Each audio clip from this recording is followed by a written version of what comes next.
Dzień dobry Państwu, witam wszystkich maniaków pojazdom, co robią stuku puku i fanów symulatorów kolejowych w nietypowym odcinku z gry Train Sim World 5. Dzisiejszy temat to system LZB.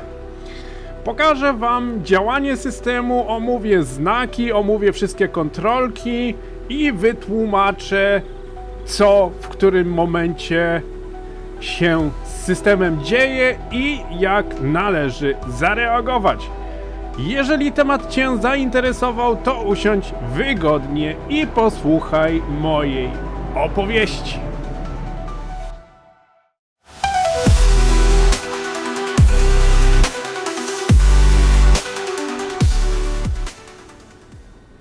W zasadzie nie pamiętam, czy już robiłem podobny filmik o tej tematyce, czy nie. Jak wiemy, kilka części Train Sim World już się pojawiło i podejrzewam, że już w którejś na pewno tłumaczyłem cały ten system, ale i tak pokażę jeszcze raz wszystko od samego początku do samego końca, co się będzie pojawiać na desce rozdzielczej, jak należy ustawić system, jak należy skonfigurować maszynę i tak dalej.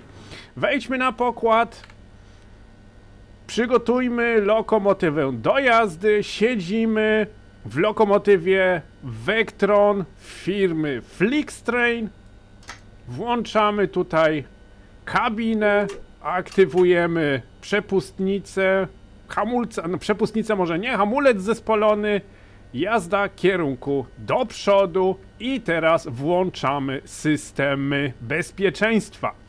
Najpierw zawsze należy włączyć system PZB, ponieważ system LZB bez PZB nie będzie działał.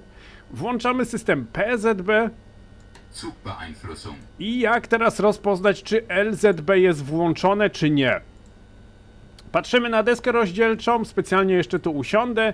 Widać, że jest 85 i włączony system PZB i w zasadzie więcej nic nie ma. To dlatego, że system LZB jest jeszcze w tym momencie nieaktywny i kontrolka pokazująca tutaj aktywację systemu LZB jest jeszcze nieaktywna. Włączamy system LZB. Lokomotywa również potwierdza Zugbeeinflussung i w tym momencie pojawia się literka B. Jest to literka skrótu od słowa Betrieb, czyli aktywny. System LZB, PZB, aktywny system LZB, aktywny system PZB, kontrolka potwierdzająca PZB. Dobra, w tym momencie jeszcze mamy do włączenia... Zastanawiam się... Otwórzmy najpierw drzwi. I tak mam jeszcze trochę czasu do odjazdu, i tak mam jeszcze trochę czasu. Otwieramy drzwi po prawej stronie. Ja sobie w tym momencie włączam tempomat. Ponieważ cały potencjał systemu LZB możemy wykorzystać przy włączonym tempomacie. Ustawiam go na 40 km na godzinę ze względu na restrykcyjny monitoring, który tutaj się zaraz włączy. No i w zasadzie mamy już wszystko przygotowane. Mogę tylko sobie tutaj to przyciemnić, to niekoniecznie. Czekamy, aż pasażerowie wsiądą i wysiądą. Włączmy może jeszcze światła z przodu, żeby po prostu nie jechać bez świateł. Także dzisiaj bardzo interesujący temat. Jeden w zasadzie z łatwiejszych, system LZB jest troszeczkę łatwiejszym systemem niż PZB, ze względu na to, że jest to w pełni zautomatyzowany system sterujący zadawaniem mocy i hamowaniem pociągu. Ale uwaga, tylko i wyłącznie jeżeli mamy włączony tempomat, czyli AFB. Jeżeli tempomatu nie mamy włączony, no to wtedy musimy sami na daną prędkość uważać. Jest to z brakiem tempomatu, nie? Im starsza maszyna, tym większe prawdopodobieństwo, że tempomatu nie ma. Bodajże w 103 nie ma tempomatu, ale jest już LZB. Także Tak to bywa. Mam otwarte drzwi po prawej stronie w zasadzie. Miałem otworzyć po lewej. To dobra, wpuścimy jeszcze ludzi po lewej stronie, bo widzę, że czekają. O, drzwi się otworzyły. Ktoś wsiada? Sporo wysiada, ale okej. Wybrałem sobie dzisiaj lokomotywę Baureihe 193 Vectron Siemensa w kolorach Flixtrain. Pomyślałem sobie, że Vectron będzie odpowiednią lokomotywą, żeby pokazać działanie systemu LZB i do tego Flixtrain jeździ właśnie między Köln a Aachen. Także nawet można Flixtraina na tej linii kolejowej tutaj spotkać. Prawdopodobnie z włączonym systemem LZB. A jeszcze poczekamy. Dzisiaj nam się nie spieszy, nie mamy jakiegoś tutaj rozkładu jazdy. Poczekamy, aż wszyscy wsiądą, nie będziemy tacy hardkorowi tutaj, nie będziemy zamykać drzwi przed pasażerami.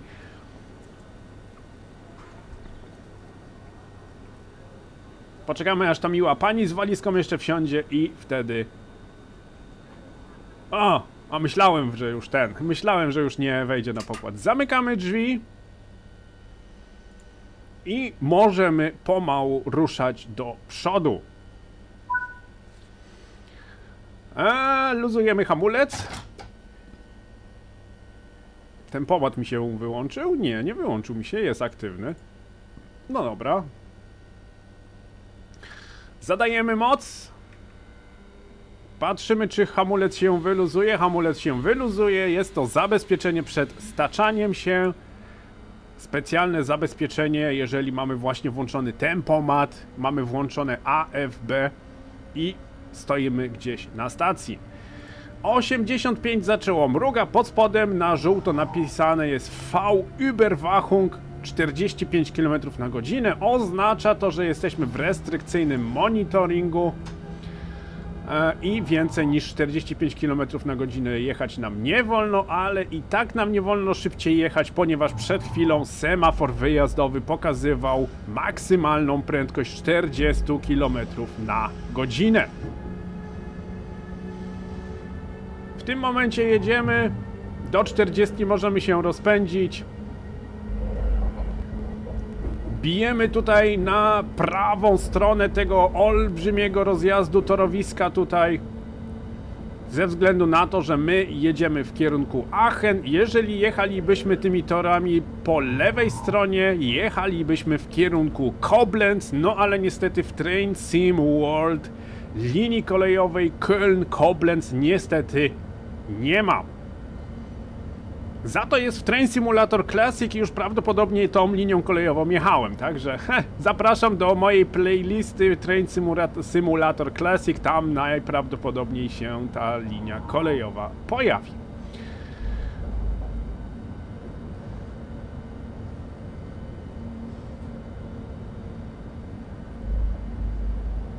Od tego miejsca wolno nam jechać 80 km na godzinę. Minę ten znak zapowiadający prędkość. Pomiar długości pociągu.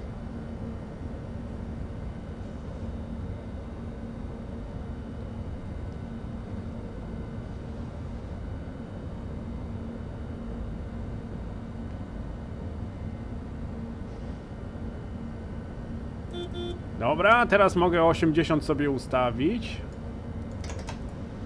Ale tutaj będę jechał delikatnie. Ja dzisiaj będę zatrzymywał grę podczas przejazdu, żeby dokładniej wytłumaczyć, co się przed nami będzie działo. Tutaj jest takie pierwsze miejsce. Wejdę sobie do trybu robienia zdjęć. Schowam tutaj UI i pokażę wam pierwszy ważny znak linii LZB. Otóż tutaj stoi początek linii LZB. Jest to duża biała tablica. Akurat stoimy pod... A czekajcie. W trybie fotograficznym mógłbym zmienić tutaj porę dnia.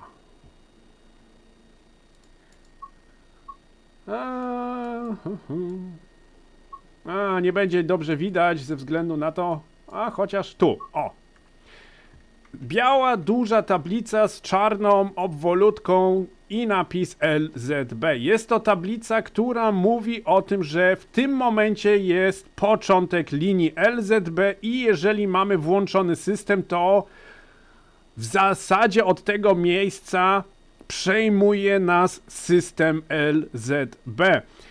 W zależności w jakim symulatorze gracie, czy to jest Train Sim World 5, czy to jest Train Simulator Classic, to troszeczkę inaczej działa, ponieważ w Train Sim World system LZB przejmuje nas od razu po minięciu tego znaku, a w Train Simulator Classic jest zrobione bardziej tak jak jest w rzeczywistości, czyli system LZB przejmie nas dopiero jak całym składem miniemy ten znak. Także w zależności od symulatora to może troszeczkę różnie działać, ale w Train Simulator Classic jest bardziej odwzorowane, jest lepiej odwzorowane, jest bardziej tak rzeczywiście zrobione, jak być powinno. Czyli jeżeli pociąg minie ten znak, ma włączony system LZB, ma włączony cały system bezpieczeństwa na pokładzie, od tego miejsca przejmuje nas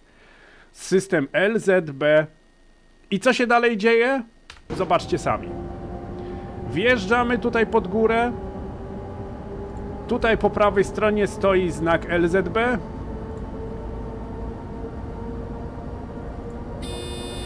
I w tym momencie pojawiają się takie żółte sygnalizatory. W lewym górnym rogu w tym momencie jest 9900. Jest to odległość, na jaką system LZB widzi do przodu. Czyli w tym momencie system LZB monitoruje nas na 10 km do przodu. System LZB po prostu wie, co się 10 km przed nami dzieje. Tutaj ten żółty pasek jest to pasek, który mówi, jest to pasek w zasadzie odległościowy, który jest odliczany od 4000 metrów. Do 4000 metrów jest odliczana górna cyfra, potem od 4000 metrów, 3000 metrów, 2000 metrów, 1000 metrów. Ten pasek po prostu maleje aż do zera i wtedy zmienia się maksymalna prędkość. Trzecim żółtym wskaźnikiem jest prędkość w kilometrach na godzinę. Jest to prędkość, która w tym momencie obowiązuje, ale ona również może sygnalizować to, co przed nami będzie się znajdowało. Jeżeli będą tutaj stały 3 zera i będzie ten pasek schodzić w dół, oznacza to, że przed nami jest sygnał czerwony, należy się zatrzymać. Tutaj pokazuje, że na około 10 km prędkość 140 km na godzinę może nie ulec zmianie. Na razie jest to maksymalna prędkość. W tym momencie system LZB wyłapał, że prędkość można zwiększyć do 160 km na godzinę i za chwilę zwiększy się to do maksymalnej prędkości, jaką nasz skład może jechać. Do tego pojawił się taki żółty, nie żółty, tylko czerwony trójkącik. Ten czerwony trójkącik jest to wskaźnik systemu LZB, z jaką maksymalną prędkością możemy teraz aktualnie jechać i jaka prędkość będzie... Zostawmy to na razie, że z jaką maksymalną prędkością możemy w tym momencie jechać. Później wam to jeszcze opowiem, jak ta wskazówka będzie regulowała nasz tempomat. W tym momencie mamy włączony system LZB, wiemy, że przed nami się nic takowego strasznego nie dzieje, nie mam ograniczeń prędkości, kładę tempomat na maksymalną dopuszczoną prędkość, potwierdzam to w systemie Vectrona. Akurat w Vectronie trzeba potwierdzić maksymalną dozwoloną prędkość. Mogę zwiększyć moc do 100%, ponieważ torowisko jest suche. W razie poślizgu kół musiałbym to zmniejszyć moc, żeby po prostu nie ślizgały się koła. I w tym momencie pojawiło się 200 km na godzinę i jest to prędkość, która obowiązuje przez co najmniej 10 km. Trochę buja tutaj akurat. Linia kolejowa Köln-Aachen jest linią kolejową, która jest dość wyboista, dlatego tutaj też troszeczkę będzie nas bujać. No i co? I w tym momencie pociąg praktycznie sam na siebie uważa, sam dodaje sobie mocy i sam włącza sobie hamulec w razie potrzeby. Jeżeli byłaby zmiana prędkości na niższą, pociąg jest w sumie sam sobie automatycznie wyhamować. W pociągach pasażerskich to automatyczne hamowanie działa bardzo dobrze, nawet do tego stopnia, że AFB potrafi zatrzymać pociąg przed czerwonym semaforem, nie symulatorem, semaforem, przepraszam. W pociągach towarowych tego automatycznego hamowania bym nie korzystał z niego, ponieważ waga pociągu nie pozwala na odpowiednie hamowanie hamulcem elektrodynamicznym. Po prostu jest za słaby hamulec elektrodynamiczny i pociąg swojej wagi nie jest w stanie wyhamować automatycznie. Dlatego jadąc pociągami towarowymi z włączonym systemem AFB należy uważać, żeby po prostu nie jechać za szybko i samemu należy hamować. Od czego pochodzi skrót LZB? Skrót pochodzi od niemieckiego Linienförmige Zugbeeinflussung, albo jak ja to czasami w filmach mówiłem, Linienzugbeeinflussung. Jest to po prostu skrót od systemu bezpieczeństwa, który liniowo wpływa na zachowanie pociągu. Dlaczego liniowo? Zatrzymam jeszcze raz. Liniowo, a dlatego, ponieważ między torami, puszczaj, nie chcę mnie wypuścić. Między torami leży taki kabel, jest to antena, tak zwana Linienleiter. Jest to po prostu antena, która wysyła informacje, co się dzieje przed pociągiem do lokomotywy i pod lokomotywą, oczywiście tu nie będzie widać, pod lokomotywą jest odbiornik tego całego systemu i po prostu oba te przedmioty ze sobą kooperują i dana prędkość, która jest po prostu, która obowiązuje, jest wyświetlana tutaj właśnie u maszynisty. Pociąg po prostu, dzięki temu kablowi, pociąg po prostu wie, co ma w którym momencie zrobić. Jak już wspomniałem, jest to w pełni zautomatyzowany system monitorujący prędkość, dodawanie mocy i hamowanie, najczęściej hamulcem elektrodynamicznym, chociaż są lokomotywy, które w razie monitoringu tej prędkości, jeżeli lokomotywa odczuwa, że nie jest w stanie wyhamować hamulcem elektrodynamicznym, jest w stanie wyhamować albo dohamować hamulcem zespolonym. Także system LZB naprawdę jest w stanie automatycznie prowadzić składy. Ile jest linii z LZB, ile linii kolejowych jest z systemem LZB? Malutko. Wbrew pozorom jest tylko 2600 km torowisk, na których leży linia LZB. Ogólnie w Niemczech jest 33 000 km torowisk i z tego jest tylko 2600 z linią właśnie LZB. Pierwsze prace nad rozwojem linii LZB, nad rozwojem systemu LZB rozpoczęto w 1950 roku. Już wtedy było zapotrzebowanie na zwiększenie przepustowości linii kolejowych i zwiększenie prędkości przejazdowych pociągów osobowych. Już wtedy zaczęto kombinować, jak to tutaj zrobić, żeby po prostu pociągi mogły jeździć szybciej niż 160 km na godzinę i żeby te pociągi można było w węższych odstępach, praktycznie co blok można byłoby wtedy pociągi ustawiać, puszczać na linię kolejową.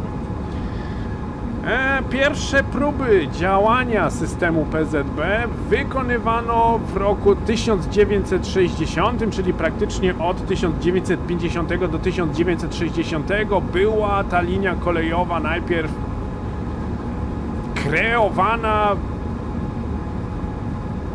wśród inżynierów, nie, i mądrych głów, nie, projektowały całą linię kolejową, zadanie linii kolejowej, całe te monitoring i tak dalej, to wszystko było przez 10 lat praktycznie projektowane.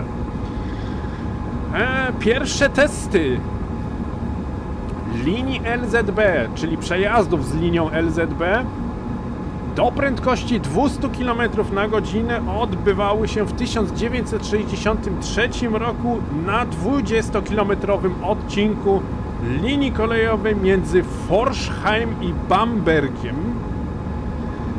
I te testy trwały około roku czasu. Ja muszę tutaj obserwować. Zerkam tutaj w zasadzie na moje notatki, ale tutaj muszę właśnie ten pulpit obserwować, czy prędkość się nie zmienia, ponieważ nie chcę przegapić momentu, gdzie będę tutaj opowiadał, co zrobić, jak się tutaj będą wyświetlać pewnego rodzaju kontrolki. Sygnały i ograniczenia prędkości są wyświetlane na pulpicie, przez co nie trzeba uważać na semafory za oknem. Już kilkukrotnie wspominałem, że LZB, jeżeli mamy wbudowany system LZB i aktywny system LZB, semafory są tak jakby drugorzędne pod względem priorytetu. Jeżeli LZB jest aktywne, to praktycznie na semafory i na ograniczenia prędkości po prawej stronie nie musimy uważać, ponieważ jest to wszystko tutaj na pulpicie wyświetlane. Praktycznie już to kilkukrotnie wspominałem w filmikach, gdzie jechaliśmy z włączonym systemem LZB i to jest naprawdę bardzo ważne. Jest to naprawdę bardzo duży plus, jeżeli jedziemy z prędkościami nawet do 300 km na godzinę, ponieważ z taką prędkością mogą jeździć pociągi ICE w Niemczech na niektórych liniach kolejowych. Jeżdżąc z tak wysoką prędkością, jeżdżąc w bardzo trudnych warunkach pogodowych typu ulewa, burze, mgła, gęste opady śniegu i tak dalej, po prostu maszynista jest w stanie prowadzić pociąg tylko i wyłącznie patrząc tutaj na prędkościomierz, który się przed nim znajduje. Przy awarii LZB, czyli w tym momencie, jeżeli pociąg jedzie 200 km na godzinę, mamy awarię systemu LZB, system się wyłącza i co się wtedy dzieje?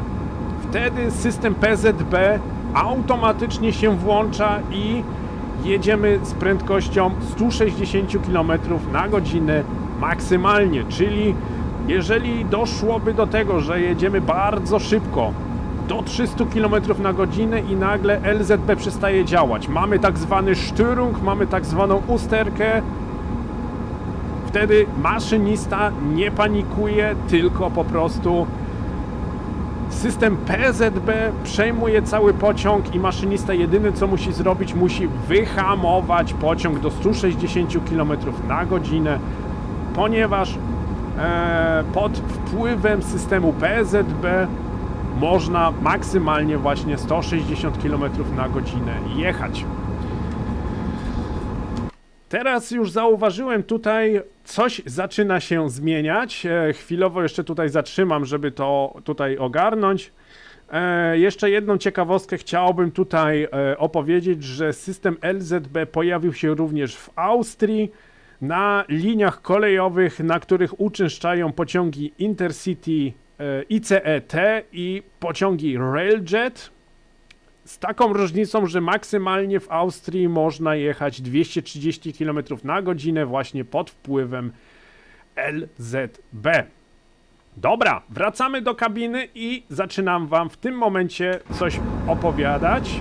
W tym momencie patrzymy, zmienia się cyfra tutaj 8200, 8000, 7800, to się w tym momencie zmienia co 200 metrów, u góry bynajmniej, ponieważ tutaj jak będzie się ten pasek zmieniał, to on będzie się tak bardziej płynnie zmieniał.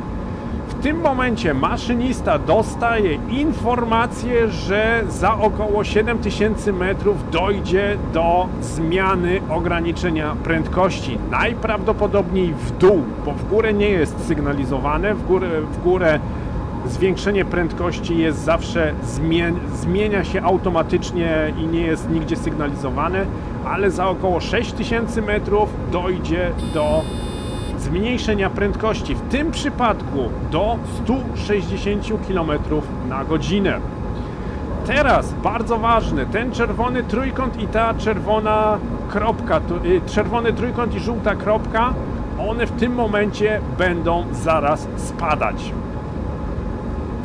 Ale przed tym włączy się pewna kontrolka.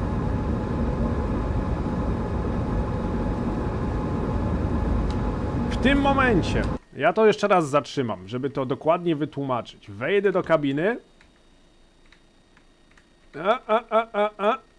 Ostrość poproszę, ostrość.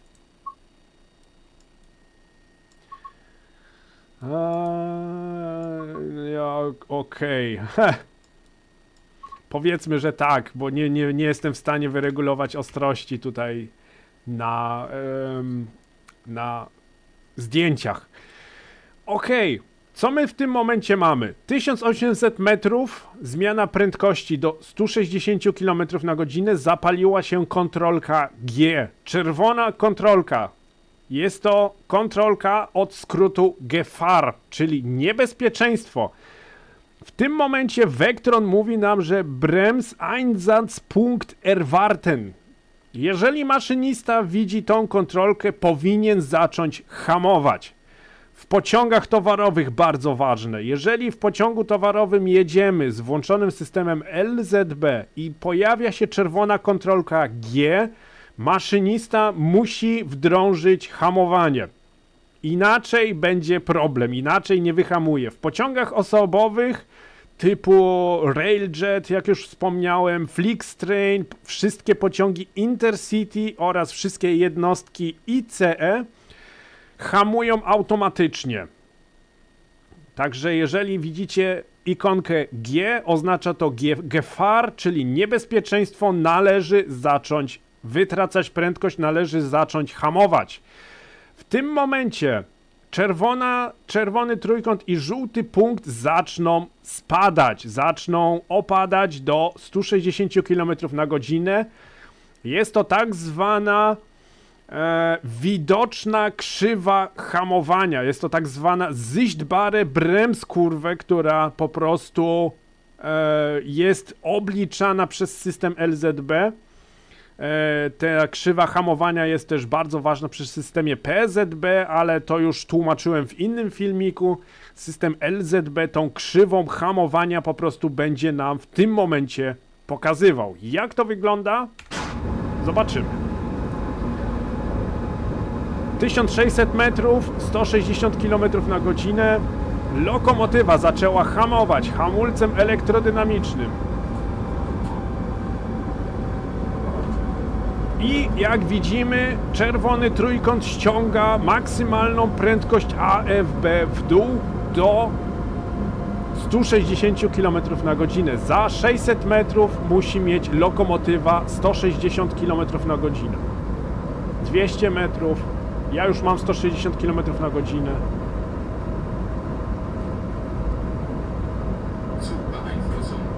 Kolejna ważna sprawa. W tym momencie 160 km na godzinę, to ograniczenie prędkości jest nie bez przyczyny tutaj. To ograniczenie prędkości mówi o tym. 160 km na godzinę, w tym momencie jedziemy.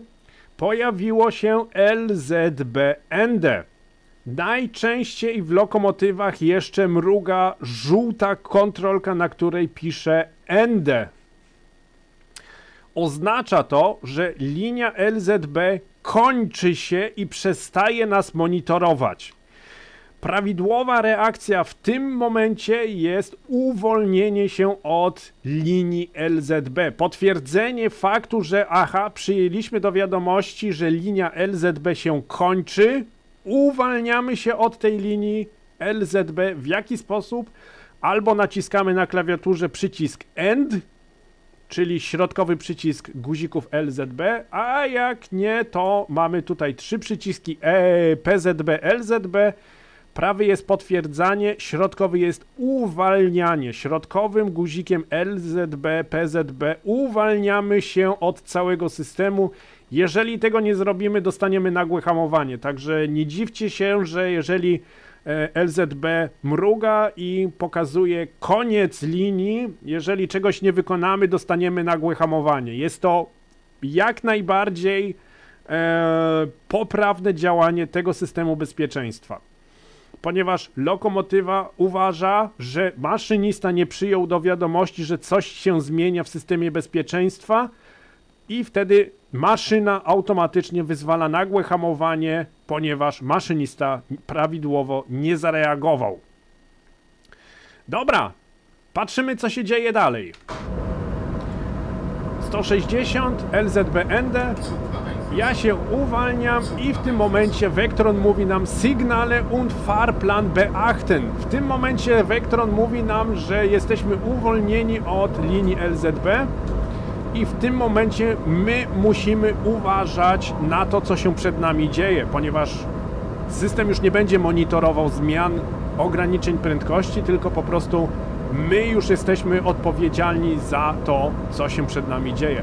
Typowa jazda z systemem PZB. W tym momencie zgasła kontrolka EZB, Überwachung i włączyło się PZB, co widać po 85 i systemie PZB. Co się w tym momencie dzieje? Tu też muszę zatrzymać. Dzisiaj to taki zatrzymywany będzie ten odcinek, ponieważ to są czynności, które ja wykonuję automatycznie, bo wiem o tym, ale w tym momencie muszę wam wytłumaczyć, co się dzieje z przepustnicą i z AFB. W tym momencie jesteśmy uwolnieni od systemu LZB. Jedziemy pod wpływem PZB, ale w bardzo wielu lokomotywach, jak nie we wszystkich lokomotywach, nie mamy mocy i nie mamy tempomatu po wyjściu z linii LZB. Jest to również system zabezpieczający przed tym, że po tym jak wyjdziemy z zabezpieczenia na szybkość, na szybkie linie kolejowe, żebyśmy po prostu nie jechali więcej niż 160. Dlatego w tym momencie, jeżeli wychodzimy z LZB, musimy zawsze ustawić przepustnicę na 0 i zawsze zresetować tempomat. Tempomat resetujemy ustawiając raz na 0 i 2 podnosząc znowu na prędkość, którą my w tym momencie możemy jechać. Tak też zrobimy, ustawiamy przepustnicę na 0, ustawiamy AFB na 0 i ustawiamy na 160. W Vectronie niestety trzeba potwierdzić maksymalną dozwoloną prędkość. Tempomat się tu w ogóle wyłączył, ok? Teraz mamy 160 maksymalnie, zadajemy moc i widać od razu, że lokomotywa zaczyna ciągnąć do przodu. I w tym momencie jedziemy sobie normalnie pod wpływem systemu bezpieczeństwa PZB, jedziemy sobie maksymalnie 160 km na godzinę i uważamy na to, co się przed nami dzieje. System LZB nie jest w sumie skomplikowany, ponieważ jest to w pełni zautomatyzowany system. Ważne jest, kiedy się zaczyna, ważne jest, co pokazuje i bardzo ważne jest to, co dzieje się albo przy zmianie ograniczenia prędkości, albo przy końcu linii kolejowej. Nie linii kolejowej, tylko przy końcu linii LZB. To jest do tego momentu to jest to najważniejsze, co się działo. W tym momencie dokończymy sobie tylko przejazd pod wpływem linii PZB i dojedziemy do naszej stacji docelowej, jaką jest Aachen, dworzec główny. Czy były kiedyś problemy techniczne i wypadki z udziałem linii LZB? Otóż tak, problemy techniczne były bardzo często. Częste awarie systemu LZB, to znaczy częste, no awarie pojawiają się zawsze, także awarie systemu LZB są nieuniknione, ale mało nie doszło do dwóch bardzo poważnych wypadków właśnie z udziałem systemu LZB. Takie pierwsze poważniejsze zdarzenie miało miejsce 29 czerwca 2001 roku na linii kolejowej Lipsk-Drezno w miejscowości Oszac. Prawie doszło do wypadku. ICE numer 1652 jechał do Lipska z włączonym systemem LZB, z aktywnym systemem LZB, który pokazywał prędkość 180 km na godzinę. Z taką prędkością też ten pociąg ICE jechał. W Oszac przydarzyła się awaria sygnałów, awaria semaforów i pociąg miał być skierowany na tor o przeciwnym kierunku jazdy. Rozjazd do tego manewru dopuszczał maksymalną prędkość 100 km na godzinę. Niestety system LZB nie zakomunikował tej zmiany prędkości. System LZB dalej jechał z maksymalną dozwoloną prędkością, jaka w tym miejscu tam była 180 km na godzinę. Problem w tym, że maszynista za późno zareagował i zdążył przed rozjazdem wyhamować skład do 170 km na godzinę i z taką prędkością wjechał w rozjazd, który miał maksymalną 100, maksymalnie dopuszczoną 100, wjechał w ten rozjazd, ale się nie wykoleił. O dziwo! Pociąg dojechał do Lipska, wypuścił pasażerów i trafił od razu na przegląd techniczny, ponieważ obawiano się, że wjazd z taką prędkością w rozjazd o naprawdę 100 km na godzinę, to mamy 70 km różnicy. Musiało na pewno nieźle rzucić pasażerami i na pewno niesamowicie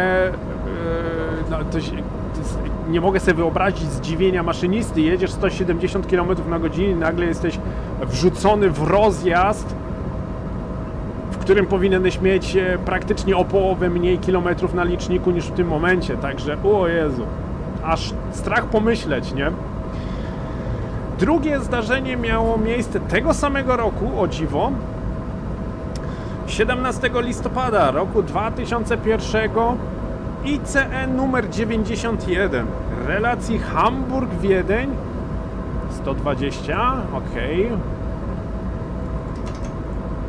Ustawiamy 120, pociąg sobie powinien sam wyhamować. Dobrze to wygląda. Pociąg! Aha! To też jest ciekawe, coś wam pokażę. Dlaczego dostałem nagłe hamowanie, mimo to, że nie musiałem tutaj nic potwierdzać? To jest też dobra sprawa, to też muszę wam powiedzieć, ponieważ na pewno niektórzy z was wielokrotnie dostali nagłe hamowanie tak bez przyczyny na szlaku.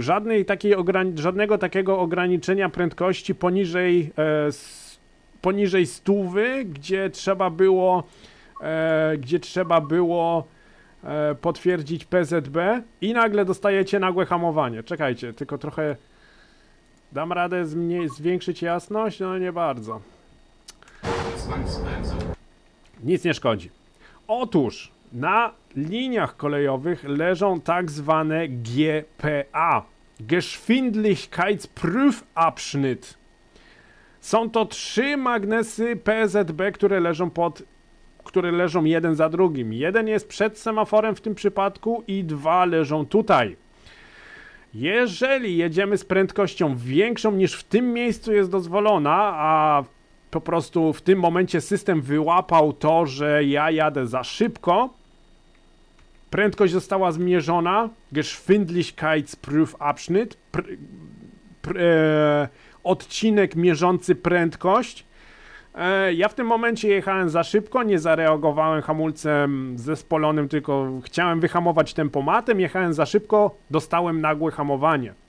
Także, jeżeli dostaniecie gdzieś nagłe hamowanie na liniach kolejowych niemieckich, gdzieś praktycznie na środku, bez żadnych ograniczeń albo coś, najczęściej jest to właśnie wyzwolone odcinkiem, który mierzy prędkość, a wy jechaliście za szybko.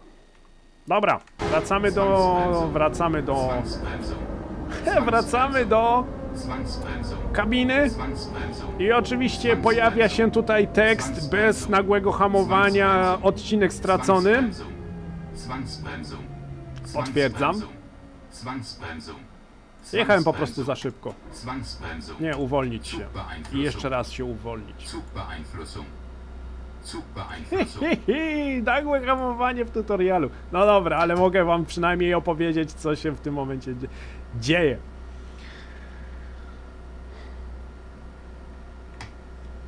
Przepustnica na 0. Przewód hamulcowy na 5 barów jest napełniony, czyli mogę zadać moc i możemy jechać dalej.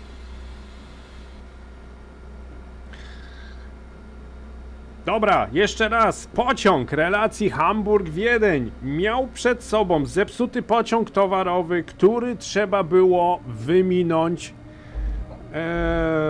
torem o przeciwnym kierunku jazdy. Podobna sytuacja do tej, co była u góry, też była zmiana toru na przeciwny kierunek i LZB znowu tego nie wykazało. Tym razem rozjazd, który kierował pociąg na przeciwny, powiem tak, pospolicie, rozjazd, który kierował pociąg pod prąd, był dozwolony na 80 km na godzinę. Maszynista w tym momencie nie miał czasu na reakcję i z prędkością 185 km na godzinę wjechał w ten rozjazd i się nie wykoleił. Zobaczcie, jak są zbudowane jednostki trakcyjne ICE, nawet z tak olbrzymią prędkością, to jest prędkość 100 km na godzinę, która jest za dużo na rozjazd, nawet taka prędkość nie była w stanie wykoleić pociągu ICE. Oczywiście pociąg dojechał do swojego miejsca docelowego. W przypadku, tak jak w poprzednim zdarzeniu, od razu trafił na przegląd techniczny, ale pasażerami to naprawdę musiało rzucić w bok, nie? Jedziecie 180 km na godzinę i nagle macie rozjazd do 80 i wjeżdżacie z całą siłą, z całą maksymalną prędkością w ten rozjazd. Było jeszcze jedno zdarzenie było z udziałem linii LZB, ale to było tak, że w jednym bloku znalazły się po prostu dwa pociągi, ale to było jeszcze do uniknięcia, zderzenie, najechanie na skład było do uniknięcia, ponieważ prędkości były tam jakieś takie mniejsze, między 60 a 80 km na godzinę i nagle zawiesił się komputer sterujący systemem LZB, komputer nadawania sygnałów zawiesił się i w jednym bloku znalazły się dwa pociągi, bodajże pociągi Intercity Express, pociągi ICE, a już pociągi ICE mają dość dobre hamulce, więc maszynista tylnego pociągu zdążył wyhamować. Po prostu w przednim pociągu było pokazywane, że semafor jest na stój, prędkość LZB była na 0, ale w pociągu z tyłu była dalej maksymalna dozwolona prędkość dostępna. Nie wiem, tam 60-80 km było w opisie. Także to były tylko 3 zdarzenia praktycznie od roku 1888, w którym to w zasadzie LZB zostało wprowadzone do użytku. Od 1988 roku LZB jest już w użytku na liniach kolejowych z homologacją, ze wszystkim praktycznie technicznym tutaj zapleczem. Niby system nie jest trudny, ale czasami no, potrafi trochę napsuć nerwów. W grze ten system jest uważany za system nudny, ponieważ biorąc tutaj na przykład linię kolejową Kassel-Würzburg. Linia kolejowa prawie 200 km i jedzie się tylko i wyłącznie pod wpływem LZB. Już były momenty, gdzie ja na tej linii kolejowej puszczałem pociąg z Würzburga do Kassel albo w drugą stronę. Włączałem system LZB i szedłem sobie najpierw zrobić kawę i naszykować jedzenie na kolację, bo wiedziałem, że nawet jeżeli pociąg będzie miał ograniczenie prędkości, to i tak sobie zwolni. Także bardzo dobre udogodnienie, jeżeli chodzi o rzeczywistą, prawdziwą kolej. Był to naprawdę kamień milowy, który zezwalał na jazdę szybszą niż 160 km na godzinę, bo bez LZB nie wolno jechać szybciej niż 160 km na godzinę. Dlaczego nie wolno jechać szybciej? Ponieważ lekarze i naukowcy stwierdzili, że ludzkie oko nie jest w stanie rozpoznać znaków stojących na poboczu i semaforów powyżej prędkości 160 km na godzinę. Ale szczerze, jeżeli pociąg jedzie nawet i 250 i 300 km na godzinę, to nie jesteśmy w stanie odczytać tabliczki, która praktycznie w ułamku sekundy mija nas. Nie jesteśmy w stanie. Dlatego Niemcy stwierdzili, ok, chcemy jechać szybciej, musimy mieć system bezpieczeństwa, który zezwoli nam na tak szybką jazdę. No i właśnie w ten sposób powstało LZB.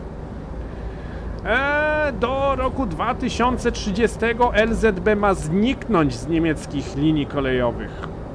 Zamiast tego będzie wprowadzany system ETCS, znany z Polski. Jest to właśnie europejski system bezpieczeństwa, który tam komputerowo troszeczkę inaczej bazuje, który zezwala na też szybkie pokonywanie linii kolejowej, na szybkie prędkości, ale można pociągi bardziej ściaśnić, że praktycznie jeden pociąg jedzie za drugim co blok i praktycznie bez żadnego wypadku. System ETCS jest o wiele nowszym systemem i na pewno też troszeczkę szybciej reaguje i też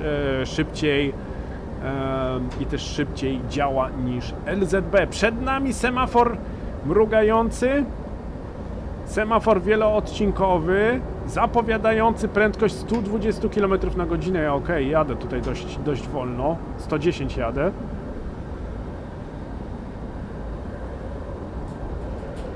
Także mam nadzieję, że Wam jakoś wytłumaczyłem działanie systemu LZB. Jeżeli macie jakiekolwiek pytania do systemu LZB, piszcie w komentarzach, jestem w stanie Wam na każde pytanie odpowiedzieć. Jeżeli na pewno czegoś nie będę wiedział, to mam dostęp do źródeł niemieckich, w których całe systemy są tutaj opisywane. Także ja mam dostęp do źródeł po to, żeby Wam na wszystkie pytania odpowiedzieć.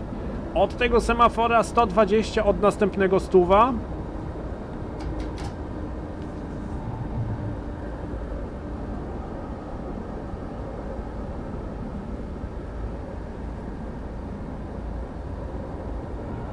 Widzicie, tu leżały 3 magnesy, było właśnie GPA położone. Zapowiedź, jest to powtarzacz 100 tutaj. GPA, Geschwindigkeitsprüfabschnitt, czyli odcinek mierzący prędkość, był tam położony. Od tego semafora 10, 100, od następnego 70. Potwierdzamy w PZB i hamujemy.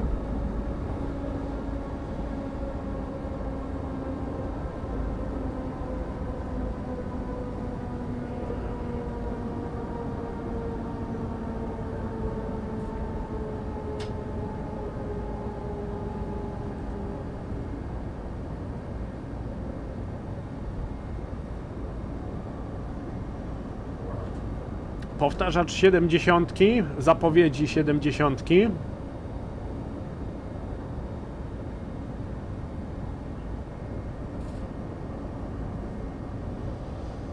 Od tego semafora 70 km na godzinę, od następnego semafora 40 km na godzinę. Potwierdzamy? Hamujemy do 40 teraz. Vectron jest bardzo dobrą lokomotywą, więc wyhamuję tutaj elektrodynamicznie, nie będę tutaj zaciągał hamulca zespolonego. Wiem, że ta lokomotywa bardzo dobrze sobie poradzi z taką różnicą prędkości tylko i wyłącznie hamulcem elektrodynamicznym. Jest to naprawdę bardzo dobra maszyna. Jedna z moich ulubionych lokomotyw w każdym symulatorze, jaki do tej pory grałem. W tym momencie semafor wjazdowy pokazuje, że od tego miejsca wolno mi jechać 40 km na godzinę. Żółty semafor oznacza, że kolejny semafor jest na stój. I biała kontrolka, biała lampka mówi mi o tym, że droga hamowania do kolejnego semafora jest mniejsza niż 1000 metrów.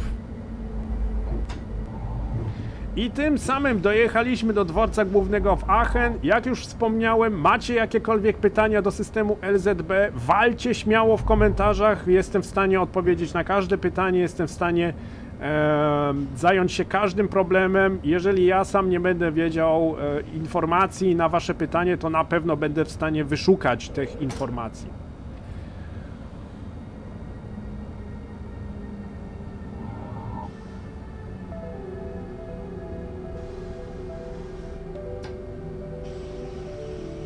My się tu zatrzymujemy, tym samym dojechaliśmy do dworca głównego w Aachen.